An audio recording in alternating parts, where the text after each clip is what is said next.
last lesson for the week. And again, what we're going to do is go back to one of the factors from the stability article and take a closer look at some of the things that we talked about that stabilize a positive charge. And so this is more on carbocation stability. And a big thanks to masterorganicchemistry.com for a lot of the illustrations and text that we'll kind of be using throughout the lesson. All right, so just looking a little more in depth on what stabilizes positive carbon cations. All right, so three main factors. The first one that affects how stable a positive carbon is the number of other carbon substituents. All right, and substituents is just talking about the other things or other groups that are attached. All right, and so the more carbons that are attached to a carbocation, the more stable it will be. And so this chart at the right kind of shows us how to count, how many substituents we have. So we've got our positive kind of carbons. We'll go ahead and mark those. If you have one other carbon group attached, it's called a primary carbocation, and you typically represent that with a 1 and a little degree sign in the top. If you have two carbon groups attached, that's referred to as a secondary carbocation. And then if you have three carbon groups attached, that's a tertiary carbocation. Again, that's represented with a 3 and a little degree sign. And so the idea is the more carbons that are directly attached to the carbocation, the more stable that carbocation becomes.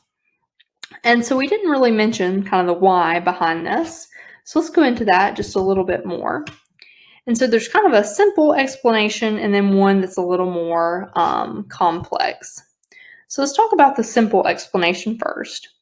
And that has to be based on kind of inductive effects that we talked about yesterday. So in an alkyl group, and that's just a group where you have carbons and hydrogens, the carbon tends to be slightly more electronegative than hydrogen. Therefore, it will kind of acquire some of hydrogen's electron density and become partially negative. This negative charge can then be donated to stabilize that positive carbocation in the center. So the more of these partially negative charged carbons you have, they can donate that extra electron density to that middle carbocation, which helps to stabilize it. So it's kind of acting in this case as an electron donating group. All right.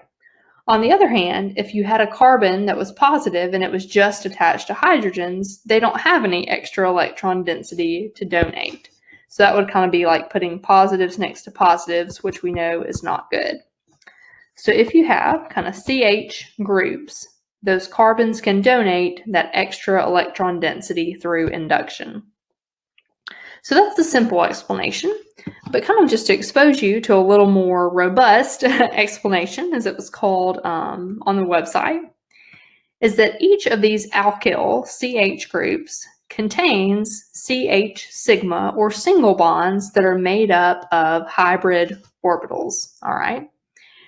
Now, what's interesting is those hybrid orbitals can interact with the empty p orbital on the carbocation to help stabilize it.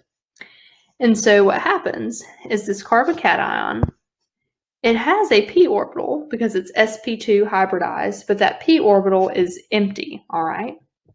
But the other CH3 kind of groups, they have these sigma bonds that contain kind of some electron density that when they overlap with that p orbital, it can help donate a little bit of electron density and create kind of a stabilizing overlap. So it's a little bit of the why, but essentially what you need to come away with is the more CH groups, the more stable that carbocation will be. So another factor that affects the stability of carbocations is the presence of electron withdrawing groups. And so what happens is those electron withdrawing groups, they contain an atom that's more electronegative than carbon.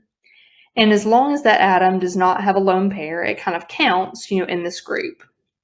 Electron withdrawing groups have a partial positive charge as their center, which, when we place it next to a positive carbocation, causes a destabilizing effect.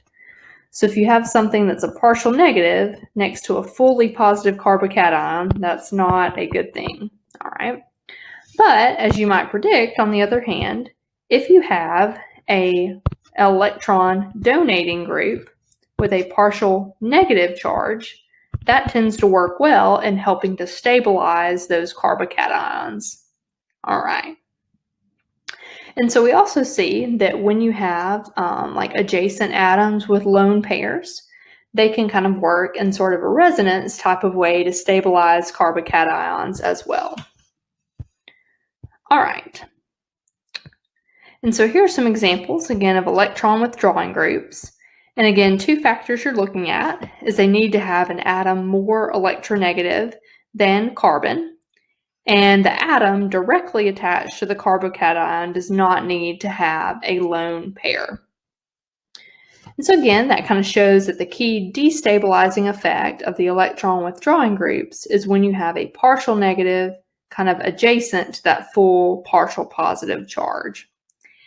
And this kind of, this bottom part kind of makes a note that when we're dealing with these electron withdrawing groups, we're not really looking at resonance.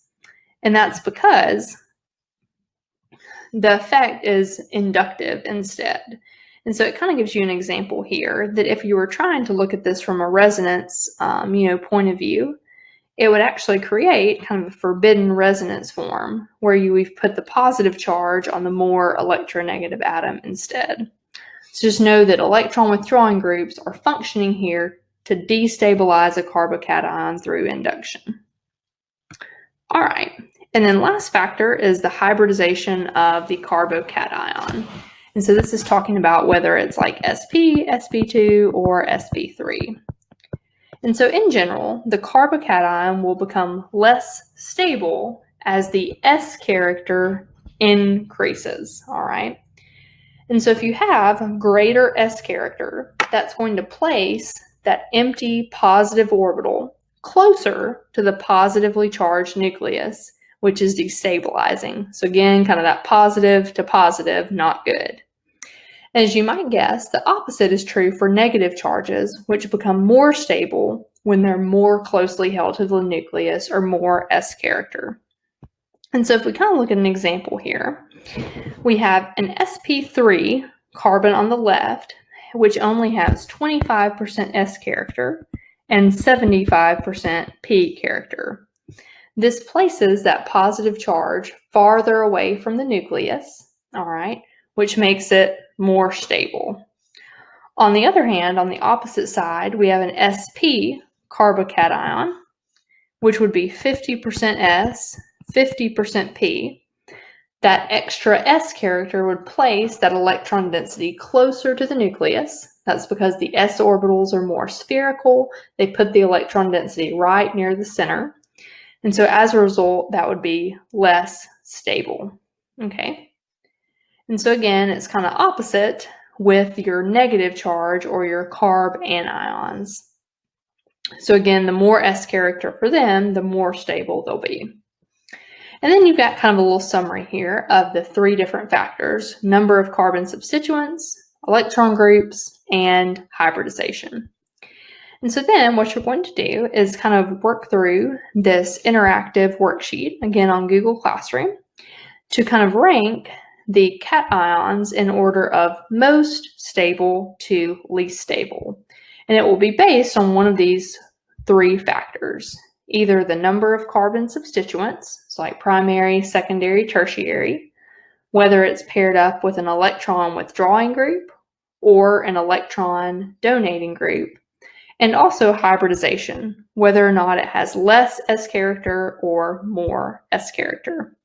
So go ahead and go try that interactive worksheet, and then there will be an answer key there for you to be able to check yourself with. All right, thanks for watching, and good luck as you practice.